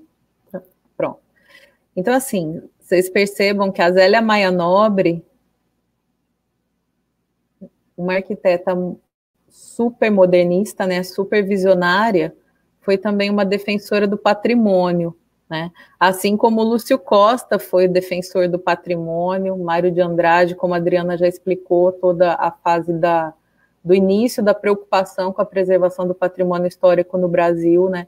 Então, assim, os modernos, eu acho que, como sempre falo, falta que as pessoas entendam, e falta que os historiadores, né, aqui eu faço meia-culpa, quem atua na área de patrimônio, que explique às pessoas essa importância, né, que é o que a gente está fazendo aqui agora, que é o que o ReLU está muito empenhado em fazer, né, já tem algum tempo, em passar para as pessoas que não são da área de arquitetura e urbanismo essa informação, qual a importância disso tudo, né? Então, Zélia Maia Nobre, ela foi a pioneira na preservação do patrimônio, ela não queria, ao contrário do que se divulga, né, entre os arquitetos modernistas, ela não queria demolir o passado para fazer uma arquitetura diferente, não, ela queria preservar o passado, até porque sem o contraste do que estava lá quietinho do passado, essa arquitetura moderna não ia ter efeito nenhum, né? Pode passar para frente, Manu, por favor, o slide. E essa sequência ilustra o que eu estou dizendo sobre a cidade ser um palimpsesto, né? Está em constante transformação. Essa sequência de imagens, ela mostra a Praça Palmares, eu vou falando de cada uma para que vocês acompanhem. A Praça Palmares, lá no centro de Maceió, ela tinha aquele hotelzinho lá no meio, primeira foto lá em cima, né? Um hotelzinho ainda colonial. Por que essa área tinha muitos hotéis? Porque era a chegada do trem, né? Ali tinha a estação, então ali era uma área de muitos hotéis. E esse prédio, ali, ele já teve uma modernização dentro do neoclássico, está escrito lá em cima, único que não tem mosquitos, porque essa região era conhecida como Boca de Maceió, cheia de mosquitos também, né? E eles usaram como slogan, o único que não tem mosquitos. Depois esse prédio já foi transformado no Hotel Bela Vista. A terceira foto mostra o Hotel Bela Vista. A terceira e a quarta foto, o luxuoso Hotel Bela Vista, que já desconstruiu o prédio neoclássico, meio neoclássico colonial que tinha ali e transformou no eclético. Em seguida, é a sexta foto, eu estou descobrindo agora que eu coloquei a foto ao contrário, tá? Então, na sexta foto, quando a gente vê o Hotel Bela Vista, ao lado do edifício, de um edifício moderno, do Ipazeal, eles convivem em perfeita harmonia, o edifício moderno, né, da esquina, e o edifício eclético. Agora, quando vocês observarem a foto que está no meio do slide, o edifício do Hotel Bela Vista já não existe mais. Então, ele ficou um tempo ali, ele foi demolido, né, fim dos anos 70, e aí ficou um tempo aquela praça sem edificação nenhuma, para só depois ser construído, a foto lá embaixo, a gente está vendo o prédio do INSS, que foi por muito tempo também um ícone modernista em Maceió, né, ao lado do prédio do Ipazeal, que é aquele da esquina, né, meio arredondado. Então, assim, as coisas não são de uma hora para outra, não foi esse prédio que foi lá e demoliu Bela Vista, né, e tirou um prédio tão lindo. E aí hoje, quando a gente vê essa foto, que eu tirei do Google Street View, esse prédio do INSS, todo mundo sabe, ele tá só tem o esqueleto dele lá, né, ele de um dia para o outro, ele foi todo saqueado, arrancaram até os tijolos, só tem mesmo a estrutura, e a estrutura de colunas em concreto e mais nada, e é um lugar ali muito horrível, muito cheio de, né, uma muvuca de trânsito, E qual é o problema? É a arquitetura modernista? Não, é a falta de preservação, né? Então, o problema ali não é o fato do prédio ser moderno, é a falta de preservação. Você passa ao próximo, Manu? Pronto. E foi justamente por conta dessas demolições que a primeira foto ali em cima é a antiga Casa Rosada, na Pajuçara. Casa Rosada, a segunda foto já justifica, porque ela era pintada de rosa, né? Uma casa linda, em estilo neocolonial, que é esse moderno das elites, né? Dos anos 20, 30 e 40 no Brasil, e que atualmente, aí ela foi demolida, ela estava em processo de tombamento, e aí de uma hora para outra ela foi demolida na calada da noite. Hoje eu coloquei aquela foto ali de Street View mesmo, só para as pessoas localizarem, ela fica na orla da Pajuçara, e foi justamente a demolição dessa casa que deu origem à legislação referente às UEPs em Maceió, né, que foi essa necessidade urgente de se preservar. O que eu vejo é que não existe uma falta de legislação, e sim uma falta de cumprimento da legislação, né, e que não é só cumprir, as pessoas também não defendem porque elas não conhecem, mais uma vez, elas não conhecem o seu patrimônio. Então, aquela foto ali embaixo mostra mais uma edificação neoclássica, então, desculpa, neocolonial, falei errado, e quando não tem esse conhecimento, tem esse desconhecimento, é que a gente vê essa série de coisas acontecendo. Então, essa casa já não existe mais. A casa do meio, as duas casas, são as casas gêmeas do Bebedouro, elas estão naquela área mais suscetível, né? Ela fica bem à beira da lagoa, quase de frente para a Escola Bom Conselho, e ela tem uma história incrível. Essas casas, né, eram de duas irmãs gêmeas que se casaram no mesmo dia, e o pai fez de presente, o pai morava no casarão que exatamente em frente a essa casa, diz que tinha um tapete vermelho para as duas atravessando a rua na hora do casamento, e cada uma ganhou uma casa, cada uma das irmãs gêmeas, por isso as casas gêmeas, que eram iguais, e na noite de núpcias, uma delas ficou viúva. Isso não é uma lenda urbana, essa história é real, né? Inclusive a arquiteta Nara Sá já escreveu um livro sobre isso. E a última casa ali também é uma edificação neocolonial, que é o IMA, Instituto do Meio Ambiente, que também está nessa área de fundamento. Então, quando a gente não tem quem defenda esse patrimônio, o que acontece com ele? De uma hora para outra desaparece, né? As pessoas não tomam para si esse compromisso, né? E você vê, a gente está num momento crítico da história do mundo, né, de uma pandemia, né, de necessidade de isolamento social. Enquanto isso, as pessoas do Bebedouro, do Bom Parto, estão lá, né, tendo as suas casas. Quem conseguiu sair, quem não conseguiu sair, está naquela tensão que a gente acompanha, mas não se fala mais disso na cidade, né? E o patrimônio histórico que tem no Bebedouro e no Bom Parto, que vai ser dele, né? Então, essas duas casas aí embaixo são lá da região do Bebedouro. Pode passar, por favor? Modernistas, né? E essa casa também, olha, essa é uma sequência de fotos triste, né? A primeira foto, quando a casa foi construída, fica lá no farol, né? O colonial ainda, depois ela foi melhorada, depois ela foi pintada de verde, aí ela recebeu um muro e atualmente ela é essa casa azul da quinta foto. Então é isso, as pessoas elas fazem essas modificações, essas intervenções muitas vezes com o arquiteto até, mas por não entender a importância histórica, porque nem toda essa casa não está em área de preservação, não é ZEP, não é UEP, e assim, era importante que as pessoas tivessem essa consciência para não precisar da legislação, até porque a gente tem, né, essas duas fotos aí embaixo também, elas mostram o antes e o atual do prédio dos Correios, né, prédio dos Correios no Brasil inteiro, os Correios sempre foram muito visionários, sempre tiveram umas edificações muito diferentes, né, na paisagem. Eu vejo em várias cidades do Brasil prédios Art Deco, ou proto-modernos, ou modernos muito importantes, muito significativos. E olha no que ele foi transformado atualmente, né? Essa foto, ele tem cara de nada, né? Ele não parece nem com o passado, nem com o presente. Pode passar, por favor? E essa sequência é para também mostrar sobre essas mudanças. Ó, a primeira foto, lá em cima, a gente vê o Hotel Brandão, com o Salgadinho ainda quando passava ali atrás, todo mundo consegue ver, né, a água, né, o Riacho Salgadinho, por trás do Hotel Brandão. Depois, isso, ó, não no movimento moderno, isso na época do urbanismo sanitarista, virada do século, foi aterrado aquilo tudo. Por quê? Porque na época do urbanismo sanitarista, tudo que fosse as águas, né, eram mal vistas, as águas do mar, do rio, da lagoa, tudo era visto como criador de mosquito, e aí numa visão muito ultrapassada, já para a época, até porque já tinha arquiteto que negava isso, que era o Saturnino de Brito, mas a maioria no Brasil, a maioria dos lugares se adotou a pior opção, que foi a de aterrar, né, as lagoas, os rios, de canalizar, mudar de lugar, e deu origem às enchentes pelo Brasil inteiro, né?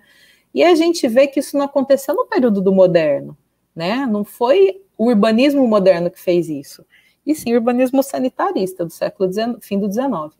Depois a rotonda que tinha ali na terceira foto, e atualmente a gente não vê resquício de nada ali, até porque tem uma ponte, né, que na Praça Sinimbu, uma ponte que embaixo não tem nada, tem terra, e as pessoas não entendem porque aquela ponte era a ponte do Salgadinho e embaixo tinha água. E o que a gente vê é isso, é um ódio do moderno, né, culpa o coitado do moderno, da arquitetura moderna para tudo. Aqui embaixo a gente vê a última foto do antigo Liceu Alagoano, lindo, maravilhoso, e depois o edifício Muniz Falcão, que é o edifício que ocupa o lugar do antigo Liceu. Sim, só que essa arquitetura do Muniz Falcão também é importante, né, e ele foi restaurado recentemente, por isso que essa foto ele tá bem legal. Então, acho que o problema, quando a gente vê nessas arquiteturas, é o estado de conservação delas, que acaba contribuindo para que as pessoas odeiem mais ainda essa arquitetura moderna e não entendam o valor que elas tiveram naquele momento, né? Manu? Sim, sim, esse era o último, desculpa, achei que eu tivesse mais um. E aí, eu vou encerrar a minha fala, mas deixando esse frisando, né, que o que falta não é fiscalização, mas é uma educação para o patrimônio mesmo. Né? As pessoas precisam entender o valor que todos os períodos têm, né, para que elas mesmas, quando vão fazer um projeto, elas por iniciativa própria queiram restaurar ou queiram preservar, queiram ir atrás de legislação que lhes ajude a preservar. Claro que eu não estou aqui tirando a responsabilidade do poder público, né, com certeza, mas eu acho que também a educação para o patrimônio é muito importante, e essa é uma das funções, sim, dos grupos de pesquisa em arquitetura, né, passar essas informações para o público leigo. É isso, obrigada. Bem, obrigada, Adriana Capelli, Adriana Guimarães, pelas falas. Acho que foram extremamente esclarecedoras, né, tanto para localizar a discussão do patrimônio no país numa escala maior e histórica, e principalmente para mostrar o que tem em Maceió, né? Eu sempre costumo dizer que Maceió é um ponto fora do mapa. Normalmente as pessoas esquecem ou então só lembram que ela é praia. E, na verdade, tem uma história bastante rica, né, com exemplares significativos que merecem, sim, o valor. E aí eu diria que é independente do tempo histórico, sabe? Não só os mais antigos, ecléticos, neoclássicos, neocoloniais, ou arte deco, qualquer um desses, como também os modernos, e aí um agravante muito maior para a gente aqui é essa discussão dos modernos, né?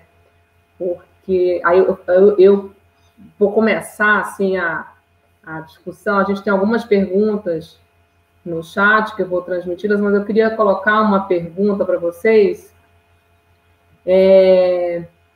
que inclusive tem a ver com uma fala de uma das pessoas. Mas, por exemplo, eu sempre acho que para Maceió a gente tem importantes exemplares da verticalização, inclusive, que expressa o movimento moderno, que nem sequer são tocadas no assunto. Assim. Ela não aparece, por exemplo, nas imagens da Adriana, porque já é tão difícil tratar dessas imagens, dessas obras anteriores, né, como o Breda, o primeiro, já é difícil reconhecer ele como patrimônio. Imagina os outros que são muito mais próximos do nosso tempo histórico, né?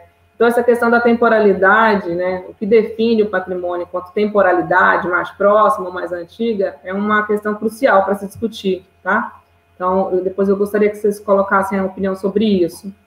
E eu vou aproveitar agora para trazer um questionamento da professora Josi, que ela separou em 3 falas, assim, eu estou entendendo que isso é uma pergunta completa, tá? Ela coloca assim: o olhar do corpo técnico da Prefeitura de Maceió foi muito sensível ao reconhecimento dos valores da arquitetura moderna na indicação de muitos exemplares das UEPs. Podemos considerar como um impulso a essa preocupação? Concorda, Adriana? Qual, Adriana? As duas. Adriana. Pausa. Mas, Adri, como você estava falando do patrimônio moderno, eu acho que você pode começar e eu concluo. Não, então, a Josi, que é do nosso grupo de pesquisa ReLU, né, que é uma das grandes também defensoras, é a que colocou o bichinho do patrimônio em grande parte das pessoas que atuam em patrimônio atualmente em Alagoas, né, a maioria dessas pessoas foram alunos ou orientandos da Josi, e é bem isso mesmo. A UEP, realmente, quando foi constituída aquela lista, né, foi sim dado uma ênfase para esse patrimônio moderno, tanto que a gente tem essa intenção, né, de rever essa lista, de abrir, fazer o evento do ReLU com a população, mas tem muitos exemplares modernos, inclusive vários deles foram já demolidos ou descaracterizados, mas eles não deixaram de ser contemplados na época que essa lista foi escolhida. Então, assim, foi feita essa lista, né, na época do plano diretor. Então, assim, realmente, eu concordo com a Josi, a prefeitura teve essa sensibilidade nas pessoas que estavam nesses grupos de atuação. Eu acho que é muito importante a gente nomear, né, a gente tem pessoas muito defensoras do patrimônio, a Deciane, professora Deciane, né, na época, eu soube que professora Regina Celli também estava nessa equipe, não é, Dri? E por causa disso, por todo o conhecimento da Regina Celli em relação à Lagoa, né, quando ela foi chamada para fazer o dossiê sobre a Lagoa Mundaú, na época de expansão da Salgema, né, e que levou ao tombamento do bairro do Pontal, a Regina estava muito atualizada em relação ao patrimônio da região lagunar, e graças a esse conhecimento dela é que muitos exemplares de UEP foram incluídos da região lagunar, né? Então, esse comentário da Josi, eu concordo, e com certeza mostra a importância do conhecimento da universidade agindo junto com esses órgãos seja do município ou do governo do estado, né? Esses órgãos que vão fazer essas leis, ou enfim, essas ações de preservação. Eu queria falar um pouquinho também, Manu, porque quando a Josi fala desse impulsionamento, né? Eu acho que esse impulsionamento também se dá na medida em que se dá visibilidade a essa arquitetura. Então, se elas são reconhecidas como unidades especiais de preservação, e, portanto, protegidas legalmente, mostra a importância dessas edificações continuarem íntegras fisicamente em seu contexto urbano. Por quê? Na minha fala, eu tentei mostrar o porquê que essa arquitetura moderna está em isolamento, né? Por que ela é invisibilizada? Porque a grande maioria considera ainda como monumento digno de ser preservado o convento franciscano em Marechal Deodoro, que foi mostrado na foto, o convento franciscano em Penedo. Então, é isso que o senso comum acredita que é patrimônio, né? Por quê? Porque estamos consolidados historicamente por uma situação que nós herdamos, né? Veio aí desde a Revolução Francesa esse gosto pelo passado, mas um passado monumentalizado. Então, é essa arquitetura consagrada que ainda é vista como patrimônio digno de ser preservado. Então, quando o governo, a municipalidade, ela resolve estabelecer leis para preservar essas edificações modernas, a gente começa a mostrar para a comunidade, para a população de uma forma geral, que essas edificações precisam ser preservadas pela importância que constitui nessa construção histórica da formação de Maceió, né? Então, a Adriana mostrou claramente como que elas se localizam dentro desse recorte temporal e como que, a partir daquelas edificações, se consegue ter uma leitura documental da história da cidade. Então, é fundamental esse tipo de ação para que nós tenhamos uma mudança dessa noção de patrimônio que, desde o Mário de Andrade, ele já tenta, né, colocar de uma forma muito mais ampla, mas que ainda hoje existe, encontra resistência. Eu concordo plenamente. Inclusive, acho que é a questão do tempo o grande, não é dificultador, né, mas é o que não se esclarece para a mudança de olhar. Você só acredita que é patrimônio aquilo que está em um tempo que não é o seu tempo pertencente. Então, quando a gente fala de patrimônio, de uma arquitetura moderna que constrói o seu tempo presente ou um tempo muito próximo de você, você não entende isso como patrimônio, né? Esse é um desafio, assim, uma barreira que eu acho que ainda precisa ser vencida, principalmente para o público geral, né? Talvez não entre nós, assim, pelo menos eu espero, estudiosos, né? Mas, assim, num público geral, com certeza. O que você está falando, Manu, também se enquadra bem no entendimento de que nós não produzimos história, né? Uhum. De que nós não nos enquadramos dentro desse processo e, portanto, o que está, né, convivendo ou que nós produzimos hoje não é visto como patrimônio. Exatamente, exatamente. Eu vou colocar uma outra pergunta aqui da Camila. O que deve ser dito patrimônio e ser protegido, né? Para professores da área, é muito fácil julgar que tal edificação deveria ser protegida. Mas e para o resto da população? Qual é a relevância da mesma? Então, posso falar? Pode. Então, exatamente o que a gente vem falando desde a live da semana passada, né? A legitimação, o reconhecimento da população é essencial.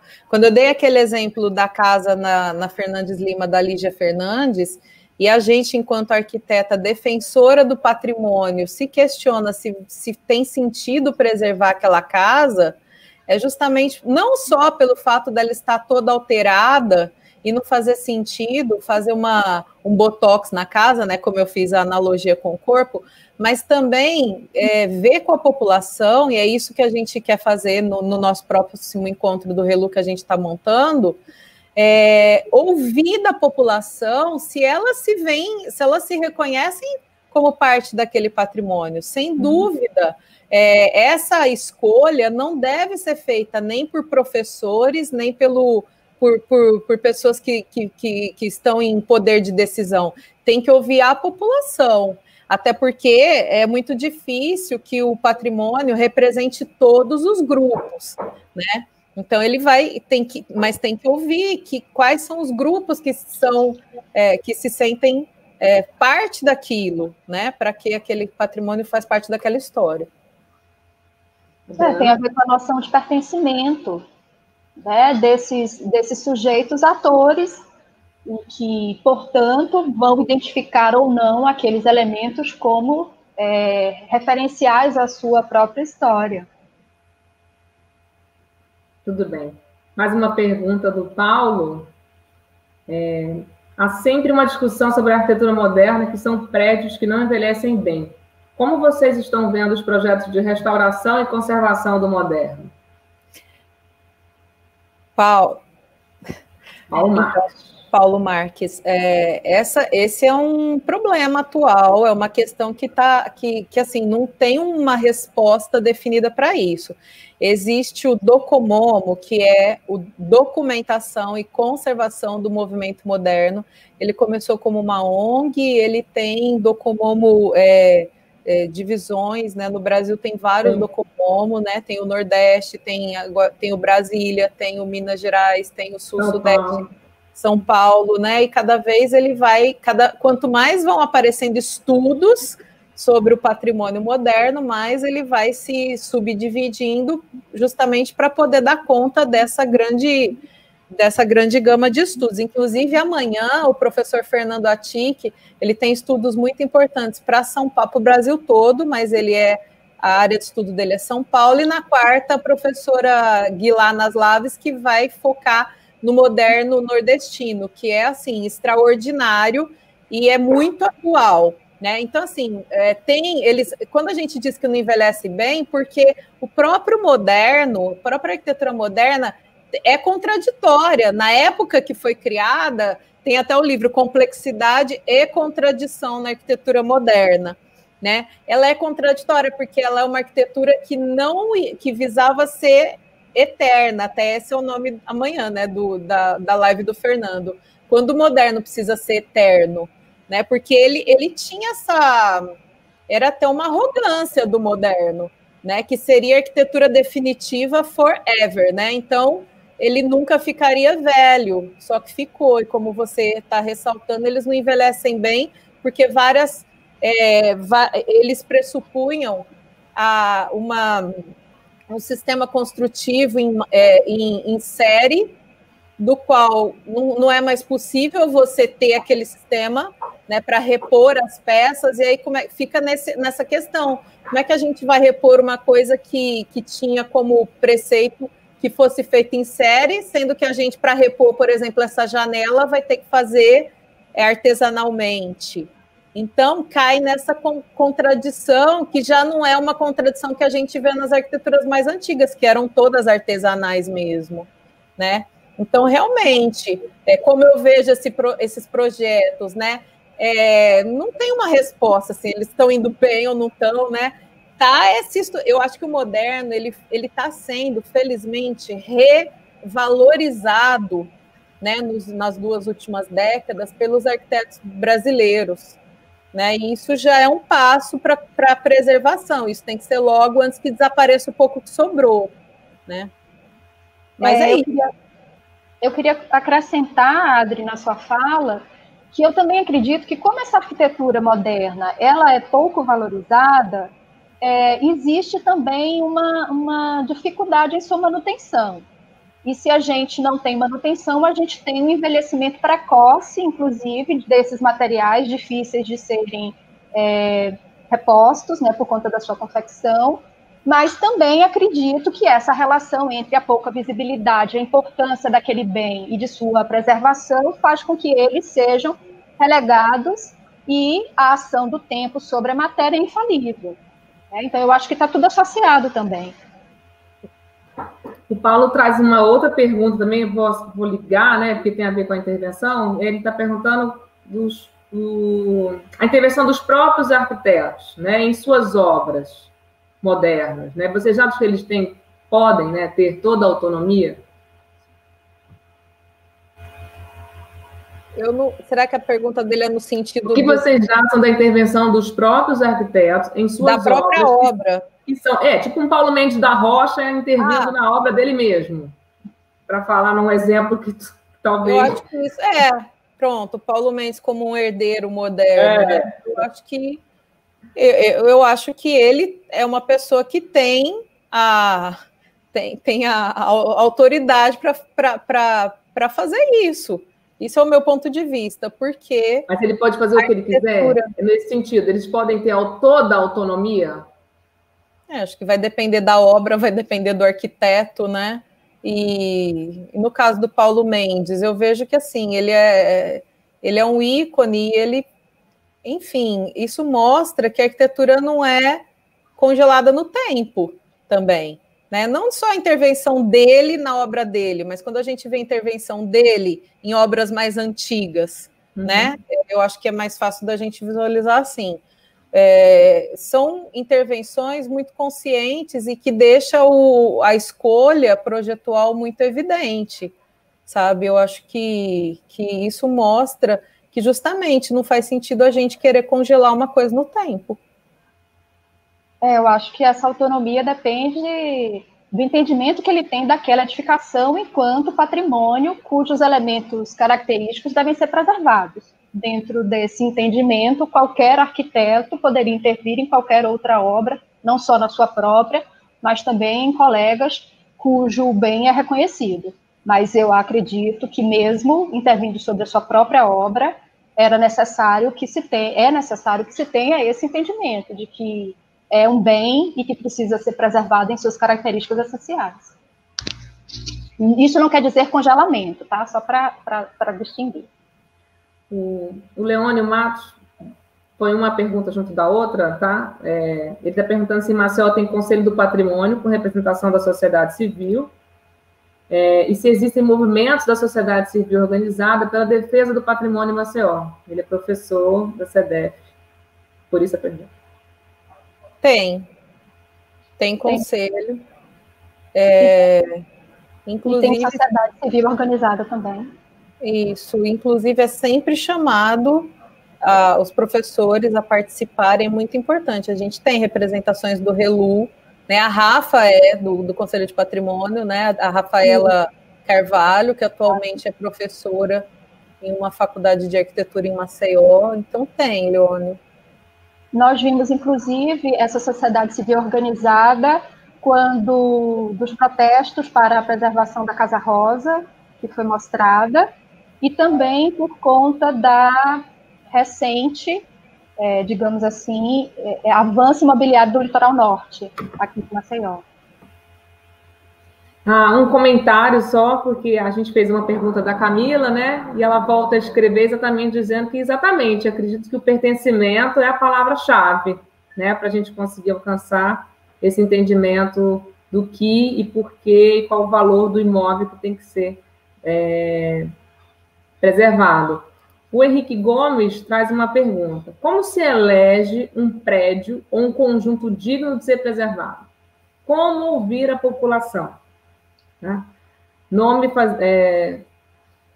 E agora como fazer o link entre órgãos públicos responsáveis por essas ações de preservação e a população?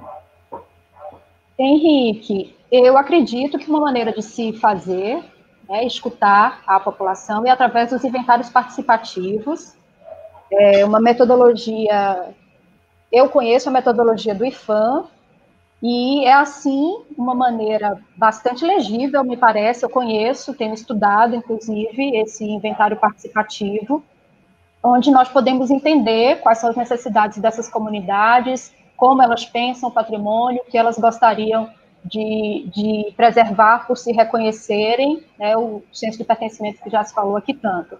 E o link entre esses órgãos responsáveis e essas ações de preservação e a população, eu acho que podem ser muitos, né? Os conselhos, a sociedade organizada, a universidade que, né, vem atuando, o Grupo RELU tem trabalhado muito nesse sentido, então eu acho que são vários os atores que podem ser envolvidos e colaborarem nessa ação, mas como eu tenho me aprofundado nessa questão dos inventários participativos e tenho achado assim, uma ferramenta extremamente interessante porque dá voz a essas pessoas, sabe? E eu acho que isso é fundamental dentro dessa nova proposta necessária de ampliação desse entendimento, desse valor e noção de patrimônio que ainda, né, permanece. Adriana, quer falar alguma coisa? Capretes? Não, só acrescentar que quando fala ouvir a população como um todo, inclusive aqueles que são interessados na demolição, né? Porque eu acho que essa falta de educação para o patrimônio que a gente tem no Brasil em geral faz com que as pessoas não entendam o valor do seu bem como patrimônio e o valor daquilo para a comunidade como um todo e como que aquilo pode gerar, o fato de ser histórico, o fato de ser tombado ou não, mas só dele ser um patrimônio histórico, agrega valor àquela edificação, assim, de forma que, como eu já falei, não precise nem de uma legislação obrigando de uma fiscalização, né, para proteger. Então, assim, as pessoas têm aliás, os detentores do conhecimento, né, quem está envolvido com a pesquisa, como é o nosso caso, a gente tem, sim, a obrigação de levar essa informação para as pessoas, para que tanto as comunidades se reconheçam, né, como parte do patrimônio, como foi falado, né, a noção de pertencimento, mas também que os promotores imobiliários, enfim, todo mundo que está envolvido no mercado da construção percebam que isso também é um bom negócio, que isso também valoriza o seu negócio, e não só demolir ou descaracterizar. É porque sempre é visto como o patrimônio é visto como um empecilho, né? Com certeza. A gente tem 2 comentários, na verdade, que eu acho que vale a pena uma reflexão de vocês, né?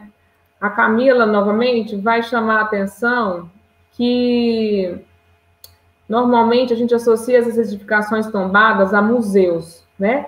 E que a gente deveria começar a dar novos usos para esses prédios antigos, certo? Não sei se não propositadamente, mas na sequência, a Luciane vai chamar a atenção que ela acredita que um dos caminhos é criar um atrativo turístico da arquitetura moderna de Maceió, né? E como a gente, por exemplo, como a Adriana fez um city tour sobre o circuito das arquiteturas modernas no Rio de Janeiro, isso existe em várias cidades, não só do Brasil, mas também na América Latina. Você vai a Santiago, no Chile, você tem folders do governo, assim, de uma campanha municipal, né? Que te diz o caminho, o ônibus que você tem que pegar para você chegar a tal prédio que tem tal agências de turismo que só fazem isso. Então, acho que na verdade, ela não está fazendo uma pergunta, né? Ela está colocando a opinião dela, mas acho que vale a discussão e a voz de vocês aí sobre essa questão. As duas, no caso, né? Não só virar museu, mas também dar esse olhar, esse novo olhar, possibilidade de ver, né? Então, você sabe que o ReLU, a gente está num esforço grande, é recente, né? Mas a gente está nesse esforço de fazer esses links com a sociedade, com o setor de turismo, sabe? Para levar essas informações, porque Maceió é vendida como a capital, né, do céu, sol, praia, né? E quem vem para cá vem para ter sossego, né? Não tem a história no carnaval. Você quer sossegar, você vai para Maceió, você quer pular carnaval, você vai para Recife ou para Bahia. Então, a Alagoas, desde os anos 70, né, teve toda uma construção, né, uma estrutura que se montou desde que foi feita a Embratur, para que Alagoas fosse vendida como o turismo de descanso, né, de praia. Então, a gente não é só uma questão de patrimônio, mas de fazer a associação com o setor de turismo também, né? Ela falou outros usos que não sejam só museus também, vem outras questões que vários alunos de arquitetura sempre discutem, né? Sobre a questão da moradia. A demanda por moradia é muito grande e tem um grande número de prédios, né, sem uso em Maceió, então tem N desdobramentos que a gente pode dar. Realmente, nem todo patrimônio precisa ser museu de jeito nenhum. Guimarães? Eu concordo com o que a Adri acabou de falar e acredito que essa relação de Maceió com esse público turístico, né, e dessa vertente do turismo que foi implantada em Maceió, que faz com que as demandas criadas para as edificações históricas estejam sempre vinculadas a museus, nessa necessidade de se criar espaços para um turismo cultural, enquanto não necessariamente, né, de forma alguma, essas edificações podem abrigar inúmeras outras funções. Contudo, acredito que essas funções devem respeitar essa arquitetura, porque senão a gente pode ter também uma outra inversão, né, a descaracterização dos imóveis para que eles tenham uso de qualquer forma, mesmo um uso que seja inviável para aqueles espaços. Mas nada que não se possa ser resolvido com um bom projeto de restauração, sem dúvida. Para a gente finalizar, a Carla Jarsen está pedindo a opinião de vocês sobre o Tribunal de Contas do Lelé, da Praia da Avenida. Qual que é a opinião de vocês, né? Acho que talvez era importante falar, né, a situação no qual eles se encontram, porque talvez tenham pessoas daqui que não saibam. E uma última pergunta da Ana Carolina. Ela está no 2º período de arquitetura e vê os prédios mais antigos e sem tanta manutenção visual causam mais impacto visual como um patrimônio histórico. Vocês conseguem entender a pergunta? Acho que ela está se referindo, não sei se ela é de Maceió. Causa mais impacto visual como um patrimônio histórico. Sim, é porque os prédios mais antigos que os modernos têm aquele vocabulário, tem aquela cara de antigo. Seria isso? Eu não entendi. Eu acho que é a questão. Não, eu acho que é a questão. Olha, eu me metendo na resposta. Pode falar, eu não entendi a pergunta. Então, ela acha que o patrimônio histórico antigo, sem cuidado, tem mais impacto visual como patrimônio do que se fosse um patrimônio moderno, mal cuidado, entendeu? Estou tentando nesse comparativo. Ela entende isso. Ela ainda entende que o patrimônio é aquele patrimônio velho, aqueles prédios neoclássicos, do centro de Maceió, na sua maioria, vamos dizer assim. Isso se ela for de Maceió, né? Não sei. Não, digamos que a falta de manutenção tem um impacto negativo sobre essas edificações. Foi aquele exemplo... Não, desculpa. Mostra, na verdade, que não existe uma atenção para o cuidado da memória. Independente do tempo, né? Em todos os tempos. Aquela sequência de imagens que eu mostrei da Praça Palmares, e poderia mostrar outras sequências, ilustra bem isso. Você vê aquele prédio do Ipazeal, o próprio do INSS, ele já foi muito bonito, o Breda, né, ali perto, e ícone de modernidade, de beleza e de tudo de bom em Maceió, porque hoje tudo isso é ícone de feiura, de maltrato e de descaso. Não porque ele é moderno, não pelo período histórico a que ele se refere, mas pela falta de manutenção, pelos maus tratos. E aí a gente disse aqui que o patrimônio moderno é mais difícil ainda, né? E também evitar aquela questão de que existe uma beleza na ruína, no processo de degradação, né? Não, isso vai levar ao desaparecimento e isso será uma lacuna, sem dúvida, na nossa história. Eu acho que a sua fala responde, de certa maneira, a outra questão, né? A opinião de vocês, a que a Carla Jarsen pergunta, a opinião sobre o Tribunal de Contas, que era um prédio do Lelé, né? Exatamente, né? Uma arquitetura de altíssimo nível, né, artístico, e que está inviável. Eu acho que hoje ela não tem mais condição de ser recuperada. Então, não tem. Eu acho que ali a gente perdeu uma chance gigantesca de ter um roteiro arquitetônico, sabe? Para quem vem para Maceió, quem é da área e se interessa, e não é pouca gente, sabe? Porque a gente que é arquiteta sabe o tanto de city tour que a gente faz com colegas quando vem aqui fazer turismo, né? É de interesse. Você vê, é recente essa visibilidade que o artesanato de Alagoas vem recebendo, né? Vocês percebem isso, né? Pelo governo, no caso do estado. E vocês percebem a quantidade de turistas que vêm, que quer ver esses artesanatos. E sempre o que a gente ouvia assim, mas não tem mercado, né? O turista quer só aquilo que está lá na feirinha. De jeito nenhum. Toda vez que eu vou na casa de algum mestre do patrimônio, eu encontro um gringo lá, toda vez, ou alguém de fora. Ou seja, tem sempre muita gente interessada. Falta é a gente valorizar, né, Carla? Aí falando sobre o prédio do Lelé, eu só lamento. Sabe, a gente ter perdido aquilo, perdemos, sabe, porque eu também não vejo possibilidade de recuperar aquilo, inclusive não está em ponto de demolir, o que eu sei é isso, ele vai ser demolido porque não tem jeito. Já está correndo riscos, né, de desabamento. Então, gente, olha, eu quero agradecer demais a presença de vocês aqui, vocês que estão com a gente no chat, parabenizar o Relu, a Adriana Capretes, a Adriana Guimarães pelo evento, né, pela primeira semana do Patrimônio Histórico do Relu.